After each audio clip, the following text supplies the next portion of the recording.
I will now provide a very brief comment. It is something to be said for a great deal of time.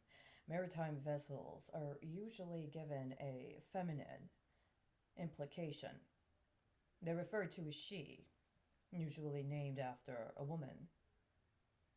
It is also something to say that, by and large, the currencies with which women engage and work are usually considered in accordance with greater cooperation. It is said earlier in this book, as I pointed out, and will return to, that one of the major banking institutions of concern with which Mr. Brandeis was engaged at the time had a majority shareholder representation of women.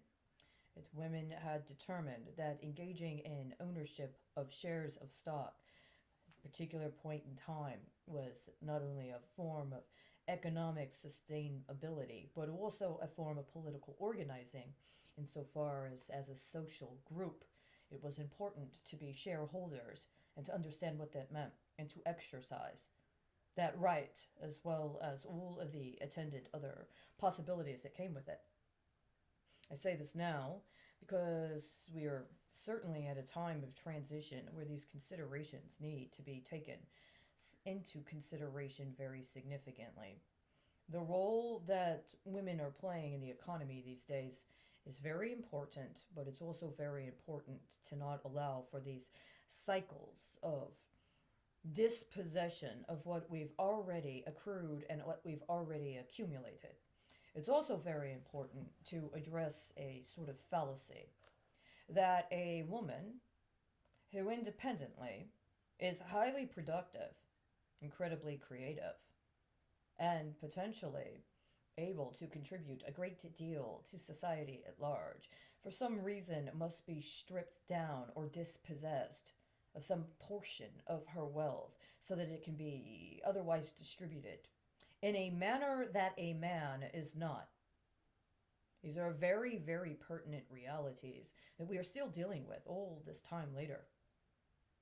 It's not mentioned here, but I'm going to bring up two anecdotes, one from my life and one from the life of another person. Sometime in 2016, I met a man. He said he was in private equity. To be honest with you, I didn't really know what he meant. Wasn't really interested in that. But I did ask him at one point in time some considerations about the role of women in the investment realm. His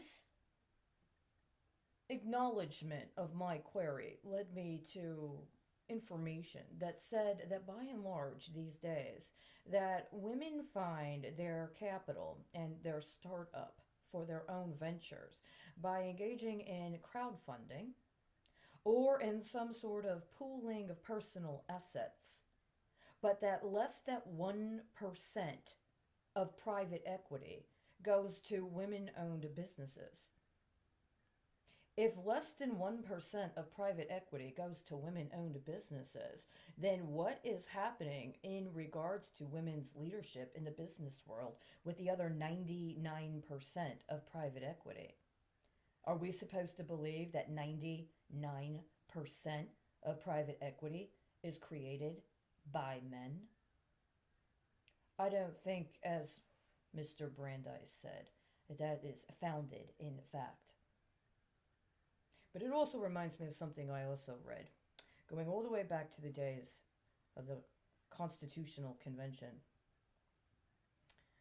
John Adams was involved in some factors other men considered to be very important in American history, were involved in the onset of the Constitutional Convention. One of the first ladies of this nation wrote to her husband during the Constitutional Convention. She had a house servant who could not read.